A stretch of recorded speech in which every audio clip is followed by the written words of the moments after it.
یہ کہانی ہے ایک ایسے نوجوان کی جس کے پاس دولت نہیں تھی، طاقت نہیں تھی، مگر اس کے پاس وہ چیز تھی جو آج کی دنیا میں سب سے قیمتی ہے، ایمانداری۔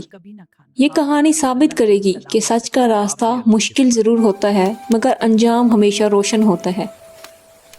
بہت دور ایک پہاڑی گاؤں نور گڑھ میں ایک نوجوان رہتا تھا جس کا نام آلیان تھا۔ آلیان کے والد کا انتقال ہو چکا تھا اور وہ اپنی بوڑھی ماں کے ساتھ مٹی کے ایک چھوٹے سے گھر میں رہتا تھا۔ وہ دن بھر لکڑیاں کاٹتا، مسافروں کی مدد کرتا، مگر کبھی کسی کا حق نہیں مارتا تھا۔ بیٹا جھوٹ نہ بولنا مگر حرام کبھی نہ کمانا۔ الیحان اماں، یہی تو آپ کی امانت ہے۔ ایک رات زور کی بارش میں ایک زخمی مسافر گاؤں پہنچا۔ اس کے کپڑے شاہی تھے مگر حالت خراب تھی۔ اس نے آلیان کو آواز دی، مدد کرو، میں ایک مسافر ہوں۔ فکر نہ کرو، میں آ رہا ہوں۔ شکریہ بھائی۔ بیٹا یہ صندوق لے لو، یہ ایک امانت ہے، اگر میں نہ بچ سکا تو اسے پہاڑ کے پار قدیم شہر زرخن پہنچا دینا۔ صندوق بھاری تھا اور اس سے ہلکی سی روشنی نکل رہی تھی۔ اگلی صبح مسافر انتقال کر گیا۔ پورا گاؤں جمع ہو گیا۔ یہ صندوق کھولو، دیکھو اس میں کیا چیز ہے، ضرور اس میں کوئی قیمتی سونا ہے۔ یہ میری نہیں امانات ہے۔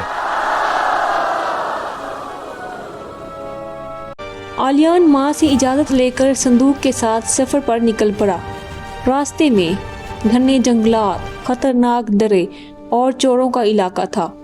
ایک رات 3 ڈاکو اس کے سامنے آ گئے۔ ڈاکو نے کہا، ہمیں تو جان بخشی ہو جائے گی۔ آلیان نے کانپتے ہوئے کہا، یہ امانت ہے، میں اپنی جان دے سکتا ہوں مگر امانت نہیں۔ ڈاکو حیران رہ گئے۔ ایمانداری نے ان کے دل دہلا دیے۔ ڈاکو سردار نے راستہ دے دیا۔ جنگل میں ایک رات صندوق خود بخود کھلنے لگا۔ اندر سونے کے سکے، جواہرات اور ایک خط تھا۔ خط میں لکھا تھا، اگر تم لالچ میں آؤ گے تو یہ سب تمہارا، اگر امانت پوری کرو گے تو تمہاری تقدیر بدل جائے گی۔ آلیان کی آنکھوں میں آنسو آ گئے۔ اس نے صندوق بند کر دیا اور کہا، مجھے دولت نہیں، عزت چاہیے۔ آخر کار وہ ویران مگر شاندار شہر زرخان پہنچا۔ شہر کے بیچ ایک محل تھا۔ دروازہ خود بخود کھلا۔ اندر ایک بوڑھا بادشاہ بیٹھا تھا، وہی زخمی مسافر۔ بادشاہ نے کہا، میں نے اپنی ساری دولت آزمائش کے لیے دی تھی۔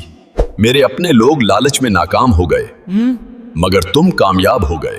یہ سچ یاد رکھو نوجوان، طاقت ایک بھاری بوجھ ہے اور حقیقی طاقت تلوار میں نہیں بلکہ حکمت میں ہے۔ شاہی فرمان، الیان کو شہر کا محافظ بنایا جائے، اس کی ماں کو عزت اور سکون دیا جائے۔ اس طرح آلیان کو شہر کا محافظ بنا دیا گیا، اس کی ماں کو عزت اور سکون دیا گیا اور دولت عوام میں بانٹی گئی۔ آلیان نے دولت اپنے لیے نہیں رکھی، اس نے مسافروں کے لیے سرائے بنوائے، غریبوں کی مدد کی اور ہمیشہ کہا، امانت انسان کو بادشاہ بنا دیتی ہے۔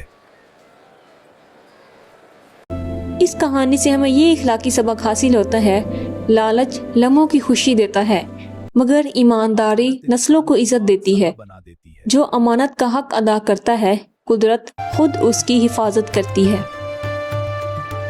اس طرح کی مزید اخلاقی کہانی سننے کے لیے ہمارے چینل کو لائک اور سبسکرائب کریں۔ Thank you.